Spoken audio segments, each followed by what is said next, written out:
অর্থ পাচার মামলায় বিএনপির ভারপ্রাপ্ত চেয়ারম্যান তারেক রহমানকে হাইকোর্টের দেয়া ৭ বছরের সাজা স্থগিত করেছে আপিল বিভাগ। একই মামলায় ব্যবসায়ী গিয়াসউদ্দিন আল মামুনের সাজাও স্থগিত করা হয়েছে। এদিকে বিস্ফোরক আইনের মামলায় বিএনপির নেতা রুহুল কুদ্দুস তালুকদার দুলুর ১২ বছরের সাজা থেকে খালাস দিয়েছে হাইকোর্ট। বিএনপির ভারপ্রাপ্ত চেয়ারম্যান তারেক রহমানের নামে যতগুলো মামলা হয় তার মধ্যে সবথেকে আলোচিত অর্থ পাচারের এই মামলাটি। এই মামলায় বিচারিক আদালতে খালাস পান তিনি। পরে এই রায়ের বিরুদ্ধে হাইকোর্টে আপিল করে দুর্নীতি দমন কমিশন। আপিল শুনানি শেষে তারেক রহমানকে দেয়া হয় ৭ বছরের কারাদণ্ড ও করা হয় ২০ কোটি টাকা জরিমানা। ৫ আগস্টের রাজনৈতিক পট পরিবর্তনের পর এ মামলায় আইনি পদক্ষেপ নেন তারেক রহমানের আইনজীবী, আর খালাস চেয়ে আপিলের অনুমতি চান গিয়াসউদ্দিন আল মামুন।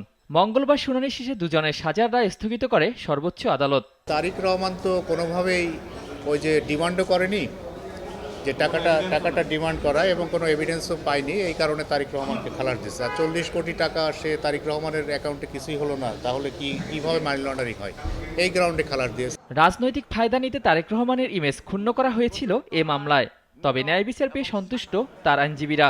জনাব তারেক রহমান সাহেব পার্টিকুলারলি টার্গেটেড হয়েছিলেন অ্যালং উইথ থাউজেন্ডস অফ বিএনপির লিডার্স অ্যান্ড অ্যাক্টিভিস্ট।